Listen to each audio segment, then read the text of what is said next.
Dr. Economy is the CV Star Senior Fellow and Director of Asian Studies at the Council on Foreign Relations in New York. She received her doctorate degree from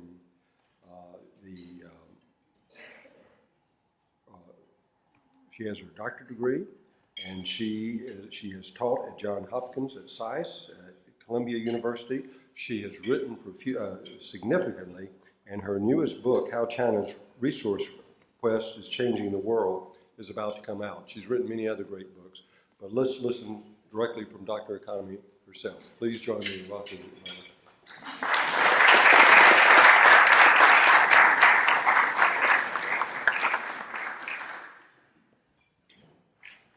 Thank you so much for the lovely introduction, and thank you also to Wells Fargo, the Council, and the Asia Society for hosting me here for this lunch in this really just spectacular facility that all of you have. It's really, really beautiful.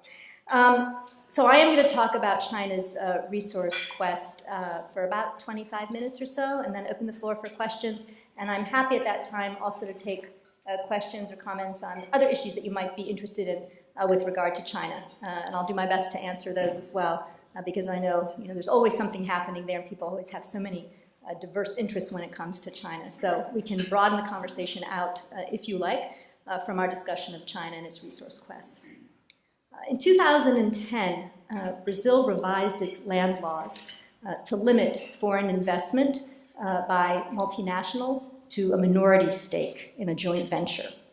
In 2011, Myanmar halted a $3.6 billion hydroelectric power plant. In 2012, Mongolia's parliament passed a law that said any foreign state-owned enterprise that planned an investment of more than $75 million had to have the approval of the parliament. In 2013, Sierra Leone's Tokelet iron ore mine received an investment of $990 million. And in 2014, the price of iron ore and copper dropped to 18-month and 4-year all-time lows. The common thread through all of these disparate events, of course, is that they're all related to China's drive for resources. China's quest for resources is really at the heart of its rise as a global power, but it is something that in many respects is only poorly understood. There's a lot of hype that surrounds this issue. People write about it as though it is the savior of the global economy, or it is the scourge of good global governance, or it's undermining international security. So my colleague Michael Levy and I decided to look behind the headlines and all of the hype and try to understand what was really going on the ground. And we looked at 4 sets of commodities, water, land, minerals, and oil and gas. And we looked at both advanced industrialized countries and developing countries. And we sort of tested 5 commonly held assumptions about China's resource quest. And in some cases, I think we debunked what one might call myths. In other cases, I think we just clarified or added some nuance to them. And so I'm going to run through some of our findings up to 25 to 30 minutes, and then I promise a hard stop, because I really do want to have your questions and hear your comments. So let me just begin with the most basic common assumption of China's resource quest, and that is that it is unprecedented in history and is somehow unique in history. In fact, every major rising power throughout history, dating back to ancient Athens, went outside its own borders to secure resources. Ancient Athens went out for timber and corn. The United States went out for rubber and copper. Japan, certainly in the 1970s and 1980s, went out for a wide array of commodities. And just to give some perspective, in the early 1980s, Japan, with about 120 million people, consumed about 10% of global oil supplies. China today, with 1.35 billion, I do believe they've added now the 5 to 1.3 billion people, consumes roughly 11 to 12% of global oil supplies. And just to give you some perspective and show how market and prices, as I'm sure many of you in this audience know, can adjust to these rising powers and growing demand, growing new demand. And also, if you look at China's own history, you see that China itself has gone out for resources traditionally. We only looked really back to the Ming Dynasty, roughly 700 years ago or so, but there was strong strains of continuity in the ways that China went out for resources. Tried to have a very centrally directed effort to go out for resources, where Peking would say who could be involved in the resource trade, how much profit they could take from the resource trade, where you could trade for resources, and also a very strong sense of grain insecurity, of food insecurity in China that dates back really thousands of years, well predating the Ming Dynasty. And today we see sort of residual, same sort of sense of insecurity when it comes to grain, and more recently when it comes to energy and other commodities. A desire, yes, to be part of the global trading regime, to be part of the globalized world, but at the same time concerned about an over-reliance on the international community for these precious resources. So, yes, the scale of China's going out strategy may be quite different in many respects from that of Japan and previous rising powers, as would befit a country of 1.35 billion people. But in fact, there's nothing new about China going out for resources. A second widely held assumption is that somehow Chinese companies have an unfair advantage when they go out for resources when compared to multinationals from other countries, largely because of the strong role that the Chinese state plays in assisting these companies. And to some extent that is quite true. In fact, by all means necessary, the title of our book refers to all the tools that the Chinese government has at its disposal when it goes out for resources. So when Xi Jinping travels to a country in Africa or Latin America or Southeast Asia, he will bring with him members of various ministries. He'll bring representatives from China Exim Bank or China Development Bank. He'll bring state-owned enterprise heads. A huge group of Chinese officials will accompany him, and they will propose a vast set of sort of trade, aid, and investment opportunities for that country. And it's almost an overarching plan, in fact, that in many instances has been designed back home in Beijing by the National Development and Reform Commission. So it really is a fairly well orchestrated effort in that regard. China also brings to the table low-cost financing and cheap labor in ways that really no other country can do. And I'll talk a little bit more about that in a few minutes. And finally, it's I think fair to note that China does not have the equivalent really of a Foreign Corrupt Practices Act that is effectively monitored and enforced. And so there is a propensity for backroom and side deals to be struck in a lot of these resource and infrastructure development projects. So China does bring sort of a different set of tools to the table than in many cases, for example, US multinationals have at their disposal. By the same token, it's important not to overplay the value of this to China, because it may appear as though Xi Jinping is the conductor of this very sort of finely tuned orchestra with each part, playing in perfect harmony. But what we discovered is that there's a lot more cacophony involved when China goes out for resources. So, for example, it's often the case that whatever it is that the National Development and Reform Commission proposes, what Beijing wants state-owned enterprises to do, the state-owned enterprises may not want to do. Increasingly, state-owned enterprises in China want to be world-class competitors. They want to compete with, the Exxon Mobils and the Shells and, well, today the Chevrons of the world.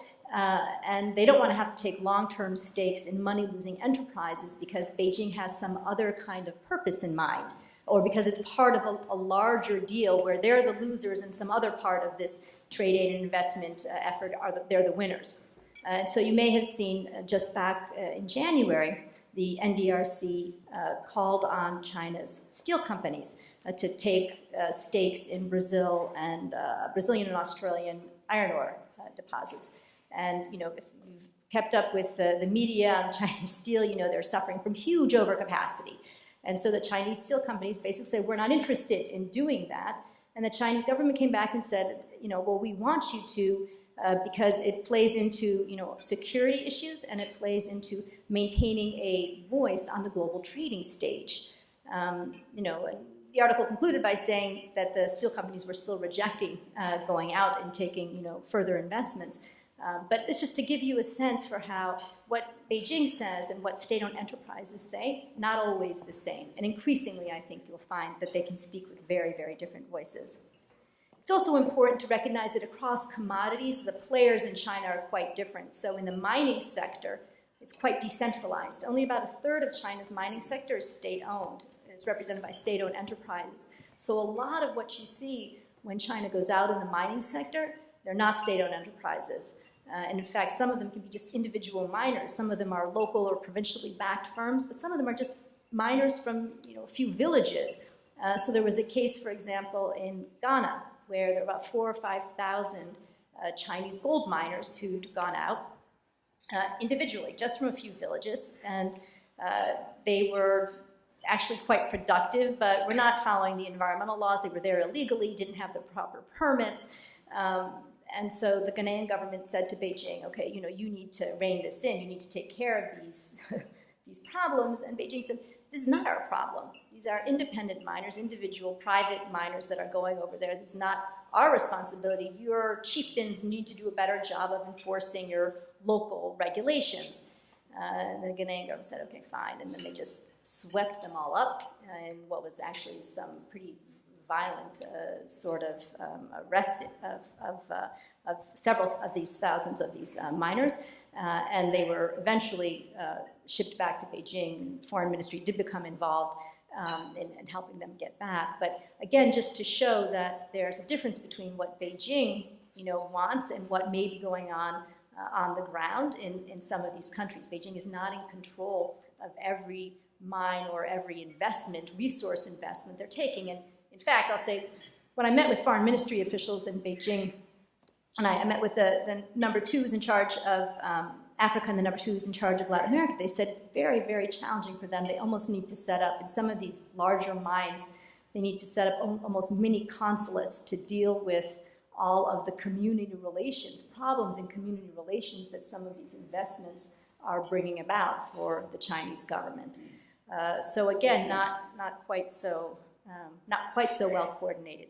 And then finally, state-owned enterprises in China do seem to face some unique challenges because in a number of countries, and this is particularly the case when you look at investments in land, there are some what I call nationalist backlash against the Chinese companies in ways that don't necessarily occur against other multinationals, because these state-owned enterprises are viewed as agents of the Chinese state. And so when they come to try to take investments in land, it's viewed as the Chinese government coming in and buying up the land of these countries. And so there are a lot of protests, everywhere from Kazakhstan to Australia, certainly Brazil and Argentina, both of which revised their land laws as there was this press of new Chinese investment, although they're reluctant to say that it's because of China alone. Some of them quietly, officials there will say that it did coincide roughly with the sort of onslaught of interest from China. So you do see a lot of nationalistic backlash against China in particular that you don't necessarily see when multinationals from other countries come in. So for the second sort of commonly held assumption, I think, it is, certainly there are advantages to the way that China does business, in terms of low-cost financing, in terms of low-cost labor and other things, but there are also a number of challenges that China's way of doing business engenders. Third common assumption is that China is somehow the resource equivalent of the Cookie Monster, going out globally and gobbling up resources everywhere throughout the world, contributing to price rises and scarcity of resources. And there is some truth to that. $100 barrel oil probably wouldn't have come about without China and the rise of China. And so, price rises in oil and iron ore, there's definitely a strong China component there. In some cases, markets are more flexible or more able to adapt. The aluminum market, for example, a little bit better. Other times, other factors contribute to price rises, global price rises like in food. It wasn't all about China. A lot of it was China, but there were other developing countries that were also growing wealthier and going out and looking for food on the global market and contributing to price rises. So it's important to disentangle what is directly due to China and what may be due in part to China as well as due to other factors. It's also interesting, China is the largest trading partner for virtually every resource-rich country when you look in Southeast Asia, Latin America, and Africa at this point, but it is not the largest investor. And so if you look at China and Africa, for example, where people tend to think that the Chinese are everywhere and eating up every resource, in fact, China is only the 4th largest investor in Africa, and is the 3rd largest investor in Latin America, and the 3rd largest investor even in Southeast Asia, after Europe and Japan. It's a very distant 3rd, and then the US is right below China. And even in the land issue, where again China gets so much press about China going out and grabbing land, largest overseas investors in land, first Canada, then the United States, and then China. So China is 3rd here as well. Now China is responsible for a lot of the new investment in resources, but again, when you look over time, it is not the largest investor. And it's really important to remember, because there's so much media that surrounds this issue, that what you read at first glance in terms of Chinese investment often isn't realized. So for example, between 2007 and 2012, Chinese investment in Brazil was reported to be $70 billion. That's sort of all told up, that's what the investment was going to be. In fact, only 1/3 of that investment has been realized. So if you look at what's promised and what's actually realized, there can be huge disparity. And I think that's also important. And then the final point is that there is this sense that Chinese are somehow very successful when they go and invest, and somehow more successful when they invest than others. But in fact, there was a recent statement by the senior mining officials in China, and he said that 80% of all of Chinese overseas mining investments have been money losers. So just, again, to give some perspective about China's resource quest. Is it significant? Absolutely. But is it, as sort of successful? Is it as voluminous as I think is portrayed in the media in many instances? Probably not. Okay, so I'm still fine for time. Okay, 4th, and one of the issues that interests me most, because I have a long-standing interest in Chinese sort of domestic environment and politics as well, is this issue of whether Chinese companies are the scourge of good global governance. And that is, when Chinese companies go abroad, do they behave differently than other multinationals? Do they somehow not have best practices when they invest? And I think the easiest way to understand what Chinese companies do abroad is simply to look at what they do at home, because there really isn't much difference. So China at home is China abroad. And that means if you look at something like Chinese environmental practices abroad when they go to invest, well, generally speaking, they're not very good. The entire environmental impact assessment process in China is completely corrupted, right? So what do you expect when these companies go abroad? Generally speaking, they are not prone, if they don't have to, they are not prone to undertake very serious environmental impact assessments abroad. And so, when a Chinese company invests in Zambia, there have been a number of instances where they either haven't undertaken environmental impact assessments or they've been poorly done, or in one case, actually, an environmental impact assessment was done in Chinese, was accepted by the Zambian government, and then it turned out nobody spoke or read Chinese. So they couldn't even read the environmental impact assessment, which speaks to a different issue, which is that, of course, it takes two to tango, right? And a lot of what happens depends on the capacity of the host country as well, the resource-rich country as well. If you look at issues of safety and pay of labor, here too, in the mining industry, for example, China, with a few exceptions in state-owned industries, but generally speaking has among the lowest pay and the worst safety practices in the world. And so when they go abroad, a lot of these private mining firms, they're simply exporting the practices that they have at home.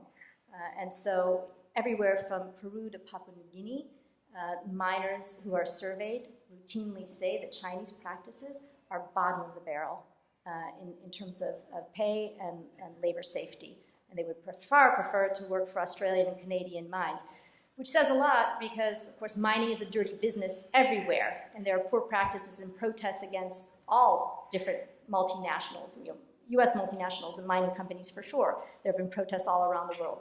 But as a rule, the Chinese companies, along with Indian ones apparently, tend to be sort of bottom of the barrel. China also has a problem, again, that other countries, other multinationals don't face, which is problems that arise as a result of the export of Chinese labor. And here, it may be a difference of degrees, but most often, Chinese don't export labor for investment in the extractive industry itself. They export the labor for the infrastructure projects that often surround the extractive industries. So you can ask, oh, well, are there a lot of Chinese miners here? There may not be a lot of Chinese miners in a particular state-owned investment in Peru. They may be still mostly Peruvian miners, but the management might be Chinese.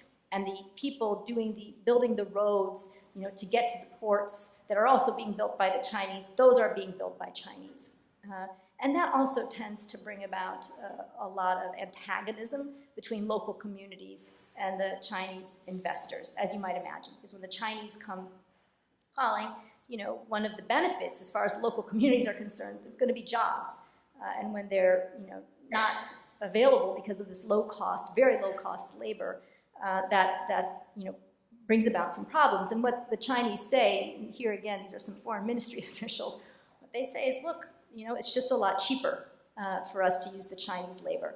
And they'll say, in particular with Africa, they say, the Africans, they like to sing, they like to dance, they go to church on Sundays, they have labor unions, they have all these traditions brought about by the Europeans that make them less willing to work in a way that we want them to work. The Chinese laborers work 18-hour days and live in these shacks, right, 6 and 8 to a room, or sometimes they live in ships that are docked off the coast of a country. So labor costs are quite low, but they're also problematic in terms of relations with the host communities.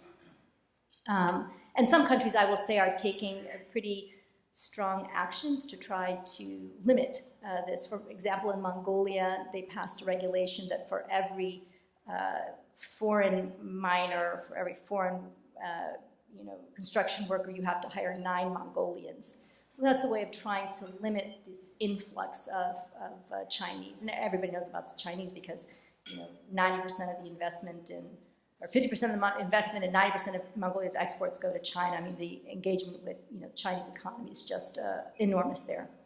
But I think it's useful to remember that things are changing here, and that within China, and because of the Chinese government, Chinese firms themselves, there are moves toward better practices, and the Chinese government has put in place a number of regulations to try to encourage Chinese companies to do better.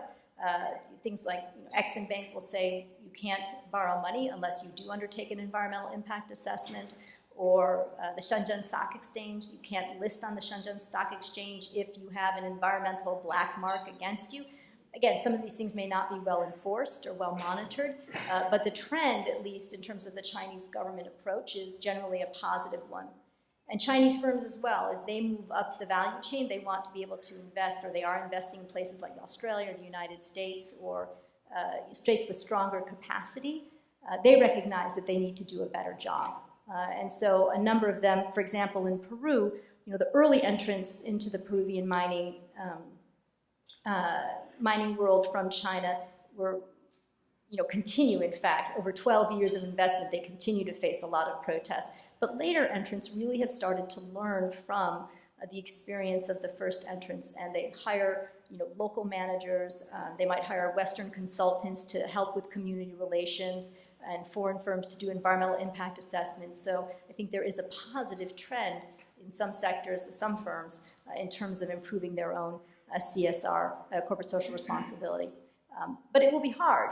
And I'll tell you one last anecdote. When I was in Brazil, there's a lot of interest in Brazil for land from the Chinese. And they said, delegation after delegation would come from China to look at investment opportunities in Brazilian land, and they would just expect that the Brazilian officials could simply sign away the land, right, as though they owned the land. But of course, the Brazilian officials don't own the land. And so they said, no matter how much we tried to explain this to them, they simply couldn't seem to understand. But of course, that's the way that a lot of land deals have traditionally been done in China, right? In the back room between local officials and local business people who simply expropriate the land illegally.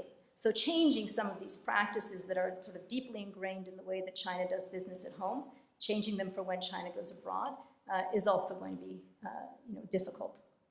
And let me take one final sort of common assumption that we explored was that China was undermining international security by its willingness to do business sort of anywhere, anytime. And here we did very brief snapshots of Iran. We looked at the water issue, we looked at the South and East China Seas, and we looked at Sudan. Here too, I think things are beginning to change.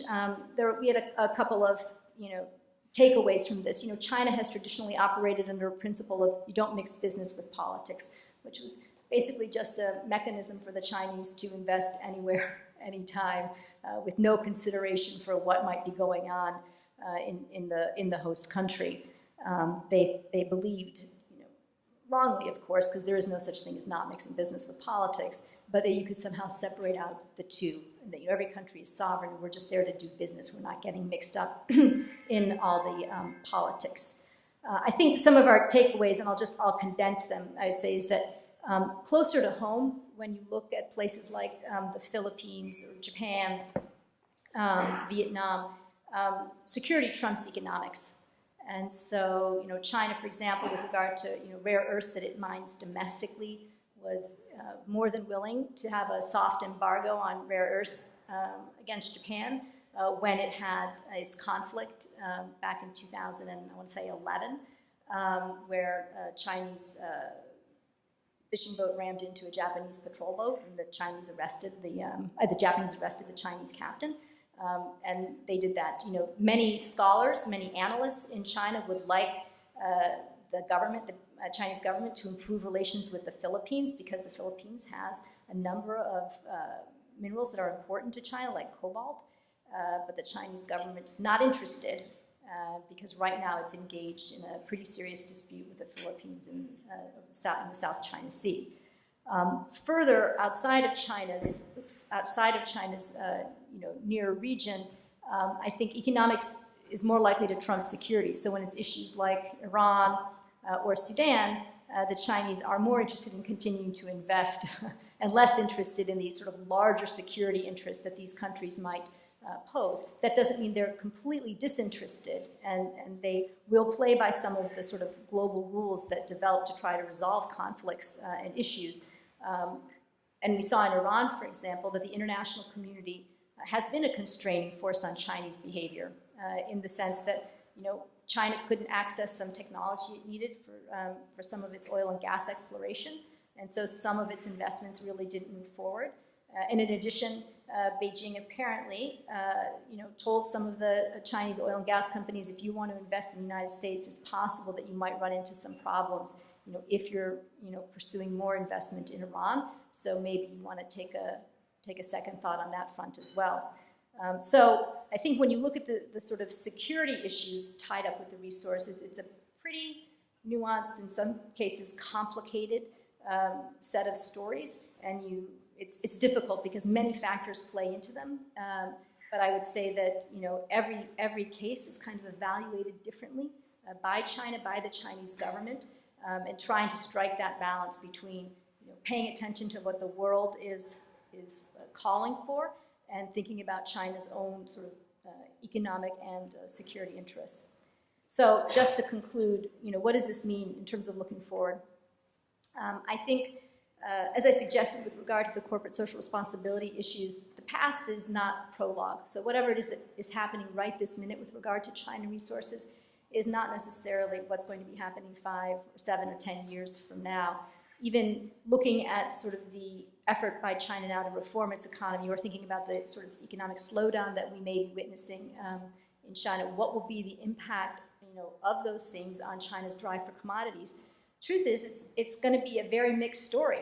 So you might think, for example, that this process of reforming the economy and urbanizing, 100 million more people by 2020 is going to cause a reduction of demand for commodities. But in fact, urban residents in China use 3.5 times more energy and 2.5 times more water than rural residents. So, with every shift in the Chinese economy, there can be very profound impacts for China's resource quest.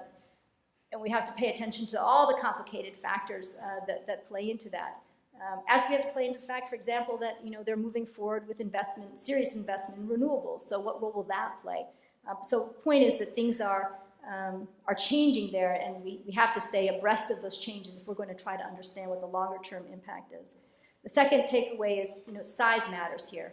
And at the outset of my remarks, I pointed to the fact that China has 1.35 billion people. When you think about that, I think you can think then it becomes, if you have 20% of the world's population, it perhaps isn't so unreasonable that you're consuming 27% of the world's soybeans, right? So, think about the size of China, and before we sort of get all up in arms about the size of its resource drive, because it does represent a substantial portion of the world's population. And the last point I'll make is simply that the international system does matter, and that in many respects, whether we're talking about the CSR issues or we're talking about security, the international system can play an important constraining role on Chinese behavior. So when we are looking at China, going into the Arctic and moving forward in a lot of different ways, we need to be thinking about what is our strategy. How can we work with China? How can we engage with them on these issues? And at the same time, how might it be necessary to try to not contain, but let us say hedge against some of the more challenging aspects of China's request for resources. So let me stop there, and I really welcome your questions, your comments on these issues or any others you might have. Thank you.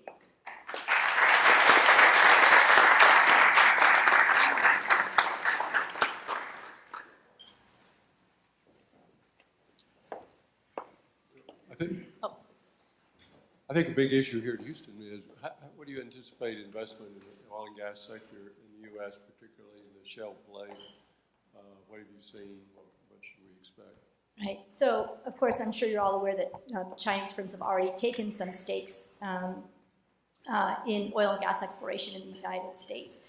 I think they're mostly interested in accessing technology. That's one of the things we found in the oil and gas sector in particular in China, that they often partner to gain access to technology to improve, their own capabilities.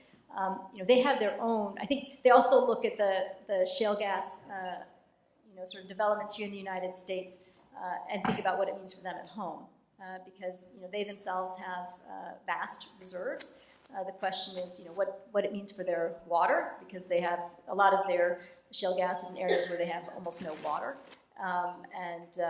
So, developing technologies that will allow them to access that shale gas is important to them. They've started some exploration on the home front as well, not a lot, but also not without any environmental controls at this point as well. So that's another area where we need to be working with them, I think, quite aggressively, is in helping them, partnering with them to develop their environmental regulations around the issue of shale gas. And that's probably something that I don't know whether companies here that are partnering with these Chinese companies are already engaged in, but I do think that that's an important thing they ought to be trying to transmit, are those environmental considerations, because there are already stories emerging from China where, in villages near where there's been some preliminary fracking where the water's just been poisoned, and crops have been ruined. And so I think there needs to be much more aggressive action.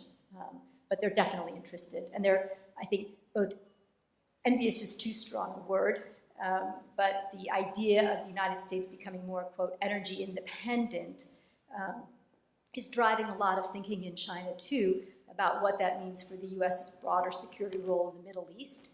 And part of this comes because, every time somebody troops through a place like the Council on Foreign Relations or goes to meet with officials in Washington, everybody's talking about that to the Chinese. They're saying, we're not going to be there forever in the same way because, we're developing our own energy reserves and we're not going to need to be as engaged. And, China now imports more oil from Saudi Arabia than the U.S. does. So, what does that mean for Chinese, security interests in the Middle East? That's a whole different set of things that they're going to have to start thinking about that I don't think they've really been thinking about. A related question.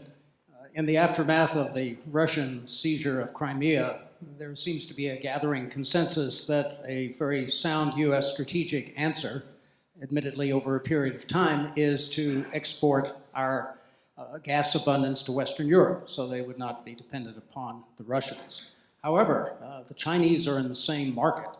Can you imagine that the Chinese will outbid Europeans for U.S. or North American oil and gas? I have to confess, I don't know the particulars of the gas market to be able to address that, probably correctly. There may be somebody else here who could. I mean, certainly the Chinese are looking to import more gas from Russia, right? They have a number of deals in the pipeline, so to speak, some of which have some of which have come to fruition, some of which they're still trying to negotiate out, but they're pretty significant, pretty consequential. So I don't know in terms of transport of gas and these kinds of things, how that plays out in terms of the U.S. and gas market in China versus Europe. Maybe somebody else in the audience does that could offer a thought. Okay.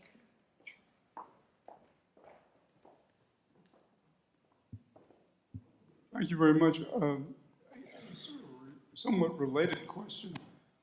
Have you studied some of the competitive aspects of the operations of Chinese companies, Chinese government companies and private companies in developing emerging areas? Situations where there was competition for a resource between a Chinese company and a multinational, an oil company, for example. In situations like that, did you come to any conclusions about the competitive attitudes of the Chinese, or to the extent to which then political considerations would become more prominent than they might otherwise have been? In general, what kind of competitors are they? It varies. I don't think I could offer a general rule across, every time when a Chinese company competes against a different multinational.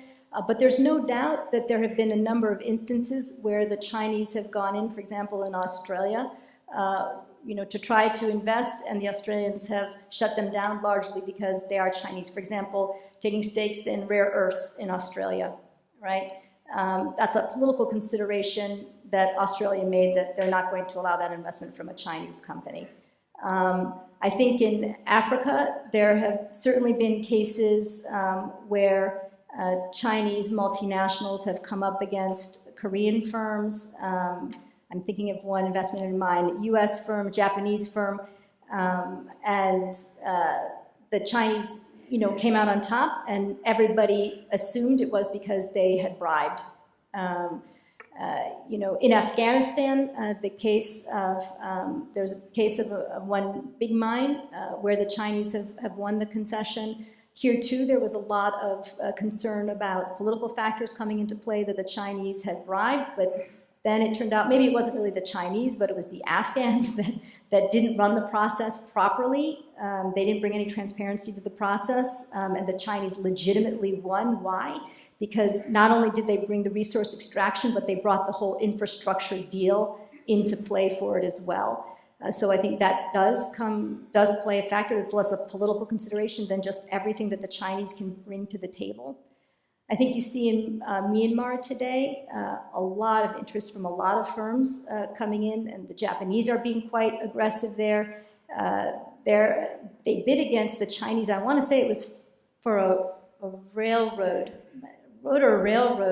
And the Chinese were stunned because typically Chinese offer the lowest cost financing around, and the Japanese went in with a zero interest loan, just zero interest. The Chinese said, they're not going to make any money off of this. And, but that's the situation China's been facing, for a long time. So I think that there are cases, every case I have to say is, I think, a little bit different. And part of the challenge in doing this research is,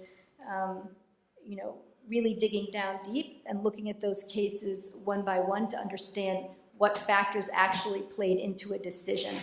Because in many instances, again, what first appears to be the case like in the Afghanistan case, where this huge thing about the corruption surrounding it on the Chinese side turns out not to be the case.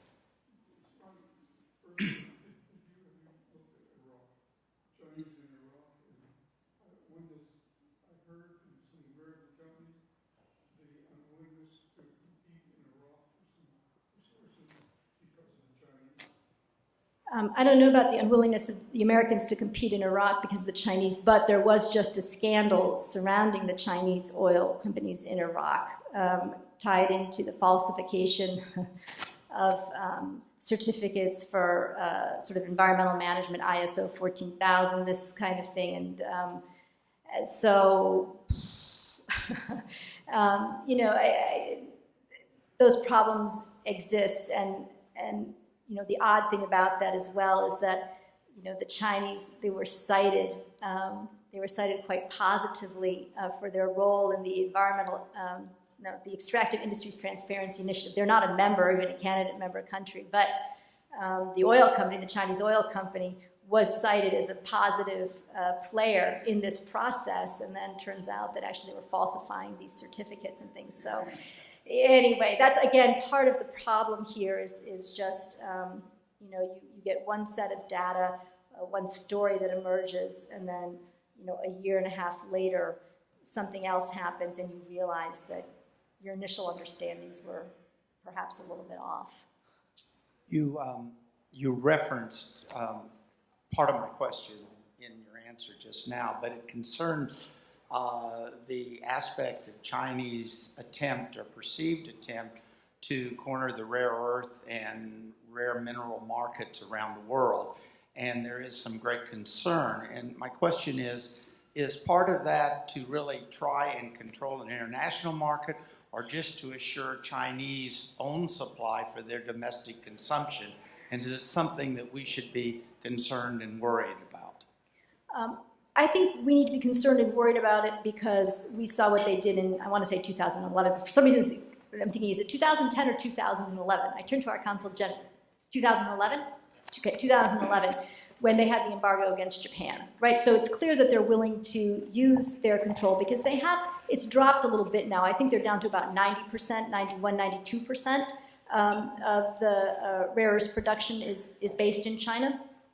And so I think that, sorry, am I standing too? Oh, you're bringing me over, thank you. And so I think there is reason to be concerned about Chinese efforts to go out and secure more rare earth deposits around the world. I think it's the right decision by the Australians. I think if they tried to come in, to the U.S. and do that, actually, the CNOOC Unocal deal, Unocal actually had rare earth deposits as part of its portfolio, but that was excluded from the deal, which never went through anyway, of course. But so in terms of what the Chinese are trying to do, I think they want it for their own supply. I think they also, ostensibly, they are trying to improve, the environmental situation in the country. Rare earths, very dirty mining industry. They're trying to consolidate it domestically, consolidate the rare earth mining industry. They've dropped their export quotas for rare earths. So there's some sense that, you go out and access it internationally, and that, maybe they'll suffer the pain also of all of that dirty mining if there's really an effort to, sort of take a step back domestically from exploiting all of their reserves. I think there is a sense that let's go out and exploit reserves around the world, yes, to protect our supply, but also, at least in the meantime, also to help protect our environment. So I think there are a number of factors at play, but I'm not sure I think Greenland has rare earths, and Greenland now seems to be opening its doors to a lot of mining. I think the Chinese will look to be very active there. They're already looking to be very active there. There are all these stories coming out now about overcapacity in steel, you mentioned earlier, and growing surpluses, at these warehouses of materials they used them to borrow. From your research, a lot of this government, directed investment, how much of it is misinvestment? How much, perhaps, is it misallocation of capital that potentially create overabundance in a number of these minerals and resources? Oh, I think that's absolutely the case. It's misallocation of capital, right? And as part of the point I was trying to make with that little story about the NDRC encouraging the Chinese steel companies to go out and continue to invest and exploit more iron ore reserves when they really have no need for it domestically. I think that speaks to that issue exactly. People will tie that to the currency issue, of course. That without a free-floating currency, they're prone to misallocate capital. It's been, in some cases, it's been local governments that have gone out and sent firms out, locally funded, firms. Everybody wants to have their own steel industry. In China, there's so much, regional, provincial development of all. There's very little rationalization of industries like the steel industry. I think that contributes to part of the problem. Anhui wants to have its own Anhui steel, right, that's going to supply for Anhui, and everybody has to have their own. So I think there are a number of factors that play into that. I think, too, again, this issue of what it means for China to say, we're going to become much stricter in terms of our lending, right, and put on, much tougher restrictions for local governments to take on debt. That's one thing, right? You hear that. I think that could have a positive impact. On the other hand, you hear the urbanization story, and you hear that China, plans to build many more railroads, many more roads, more housing even in some places, airports, right? That suggests to me as well that they're going to continue to go out, right? And some of that excess capacity then will, get used up. But it's very difficult to get one story, sort of one Chinese story. So I think we're going to have to watch to see how this plays out. But I think it's challenging to understand this process of economic reform, and then again this process of continuing this rapid economic development, driven by investment, which is what they said they want to move away from. But as you look at what they're planning to do, it seems to me they're going to continue, down that same path for the foreseeable, at least for the next 5 to 7 years. How do you see the possible future impact upon Chinese population? Because they have got this one-child policy, and the population increase rate is decreasing. And what kind of bearing does it have on future Chinese economic growth? So, of course, the Chinese have been very concerned about their demographic situation. 30% of the Chinese by 2030 are going to be over 60 years old. Why does it matter? I mean, 60-year-olds can continue to work, 65, 70 can continue to work, but certainly younger people tend to be at the cutting edge of both developing and using sort of technology and innovation, and that's really what the Chinese want to promote. A big part of their economic reform process is moving from a manufacturing to an innovation nation. And to do that, they want to have younger and a more dynamic population. I think they did take one very small step, as you're probably aware, to address the issue of the one-child policy, which was to say that traditionally, if you are an only child and I'm an only child and we get married, we can have 2 children. Now the new policy, just several months old, is if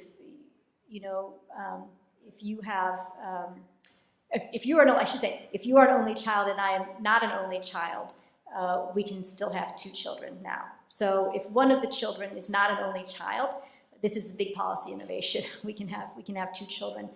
In the end, that's probably going to contribute maybe 1 or 2 million more babies per year. That's what the estimates are coming out of China. in part because a lot of people in urban China don't want to have more than one child because children are so expensive.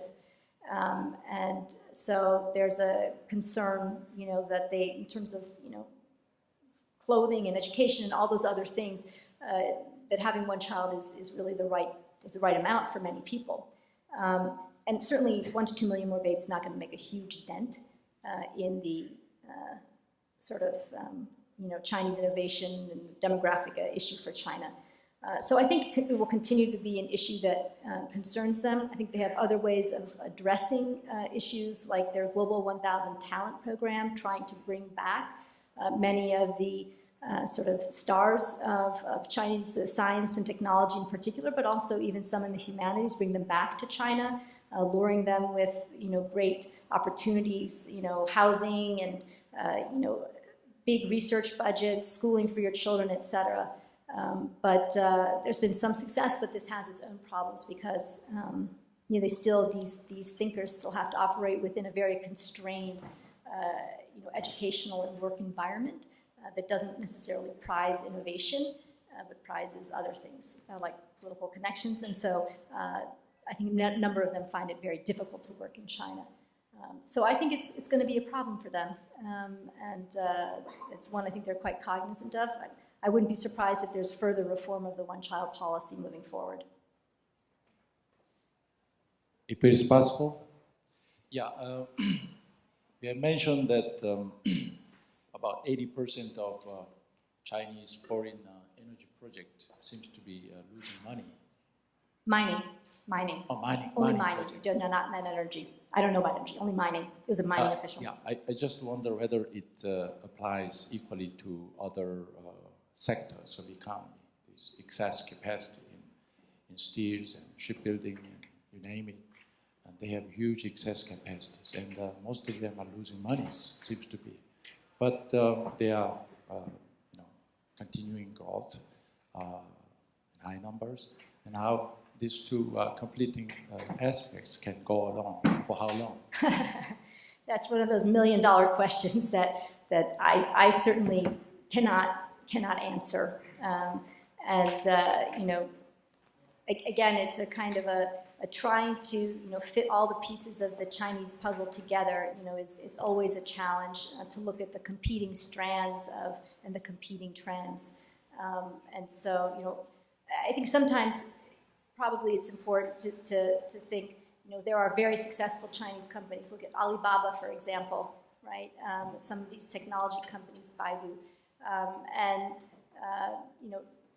there are very successful commodities companies in China as well. CNOOC has been successful, a successful company. So that represents one story. But of course, there's a bulk of other stories that are not so successful. And one of the things the Chinese government has talked about, right, is, again, sort of stopping the flow of money, right, not only to the provinces and to localities, but also to underperforming companies, right, and allowing companies to default. And so we've seen in the past few months several defaults of Chinese companies. But people that follow this issue more closely than I do say, well, we need to wait to see, when they allow the really big defaults, right? And do they really stop subsidizing some of these state-owned enterprises, energy subsidies, land subsidies, all these kinds of things? Are they really going to allow the carpet to be pulled out, the rug to be pulled out from underneath the feet of those companies? That's when we get the really hard movement in reform. So I think we're going to have to wait to see how all of this plays out. Honestly, I don't have a crystal ball. I wish I did. Dr. Economy, and I was just thinking, what a great name if you're talking about economy. Except I'm a political scientist, not an economist. On behalf of the Asian Society, our board, our Executive Director, Bob Nicole, we want to thank you. Also thank the council for having you down here. And so we have a little gift, a small token of our appreciation. We'll give this to you. Thank you so much. And we hope you come back. We may be doing an energy conference on China or participating in one soon, so hopefully you can come down. I also want to thank Wells Fargo, and thank you for your gift as well, which I think has been left for everyone So this concludes our program.